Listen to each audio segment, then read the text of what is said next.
مفتیان اکرام، بڑے بڑے پیران اعظام اپنے دست مبارک سے ان کے سروں پر دستار باندھتے ہیں۔ وہ طلباء اکرام بھی فخر محسوس کرتے ہیں اس وقت، اور ان کے عزیز و اقربا، ان کے والدین، ان کے رفقا، ان کے دوست احباب جب اس منظر کو ملاحظہ کرتے ہیں تو ان کے دل کو بھی خوشی ہوتی ہے اور وہ اللہ کا شکر ادا کرتے ہیں۔ کسی کا بچہ حافظ بنتا ہے، کسی کا بچہ عالم بنتا ہے، کسی کا بچہ مفتی بنتا ہے، تو کسی کا بچہ فضیلت کی سند حاصل کرتا ہے۔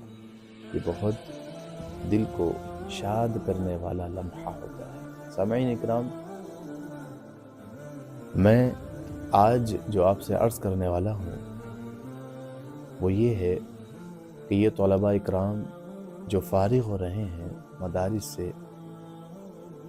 آج کل دیکھا جا رہا ہے علماء کی کمی نہیں ہے، مفتیان اکرام کی کمی نہیں ہے، فضلاء کی کمی نہیں ہے، قراء کی کمی نہیں ہے، حفاظ کی کمی نہیں ہے، بس کمی ہے تو مخلصین کی، بس کمی ہے تو ان علماء کی جن کے اندر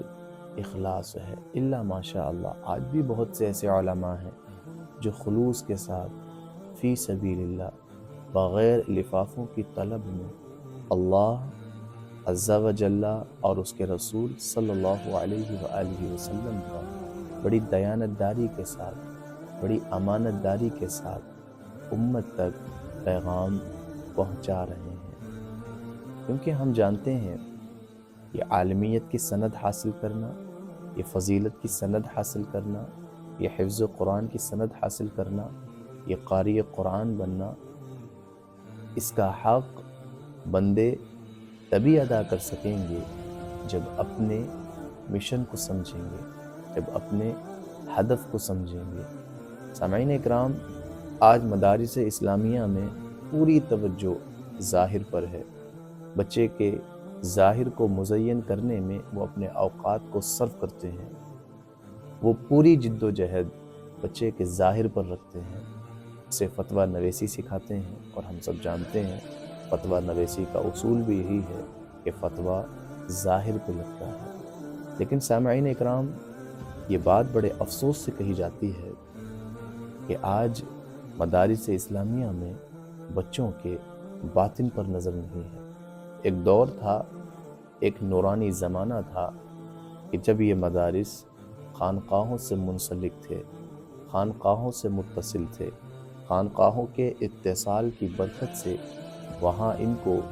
علوم ظاہری بھی سکھائے جاتے تھے، اور علوم ظاہری کے ساتھ ساتھ ان کی روحانی تربیت بھی کی جاتی تھی۔ انہیں بتایا جاتا تھا کہ حسد کرنے کا وبال کیا ہے، انہیں بتایا جاتا تھا کہ غرور کرنے کا وبال کیا ہے، انہیں بتایا جاتا تھا کہ جو عاجزی اختیار کرتے ہیں، جو تواضع اختیار کرتے ہیں، اللہ تعالیٰ معاشرے کے دلوں میں، معاشرے کے لوگوں کے دلوں میں ان کی قدر کو بٹھا دیتا ہے۔ انہیں نماز سے محبت کرائی جاتی تھی، انہیں اللہ کا صحیح تعارف کرایا جاتا تھا، انہیں رسول اعظم صلی اللہ علیہ وسلم سے سچی محبت کے درس دیے جاتے تھے، انہیں اہل بیت کی تعظیم و تکریم کے درس دیے جاتے تھے، انہیں صحابہ اکرام سے کس طرح محبت کی جاتی ہے، اور صحابہ اکرام کی جو قربانیاں ہیں، اور صحابہ اکرام نے جو اللہ کے رسول صلی اللہ تعالی علیہ وآلہ وسلم سے وفا نبھائی ہے، وہ ساری چیزیں انہیں سکھائی جاتی تھیں۔ ان کی جسمانی تربیت بھی ہوتی تھی، اور جسمانی تربیت کے ساتھ ساتھ ان کی روحانی تربیت بھی ہوتی تھی۔ انہیں خلوص کا پیکر بنایا جاتا تھا۔ یہاں وہ عالمیت کی سند حاصل کرتے تھے، اور عالم بننے سے پہلے وہ ولایت کے درجوں تک پہنچ جاتے تھے، وہ ولایت کے منصب پر فائز ہو جاتے تھے۔ ان کا سینہ، ان کا قلب نور سے منور ہوتا تھا، نور سے سجا ہوا ہوتا تھا۔ وہ جب زبان کھولتے تھے، اللہ اور اس کے رسول کا فرمان سناتے تھے، لوگوں کے دلوں میں وہ باتیں بیٹھتی چلی جاتی تھیں، راسخ ہوتی چلی جاتی تھیں۔ لوگ ان کی باتیں سن کر رونے لگتے تھے، اللہ اور اس کے رسول صلی اللہ علیہ وسلم کی طرف رجوع کر لیتے تھے۔ یہ وہ نورانی ہستیاں تھیں جب تحریر فرماتے تھے، وہ نورانی الفاظ جب ان کے قلم سے باہر آتے تھے تو آج تک اس کی روشنی مدارس اسلامیہ میں نظر آتی ہے۔ آج ان عظیم ہستیوں کی تحریر کردہ کتب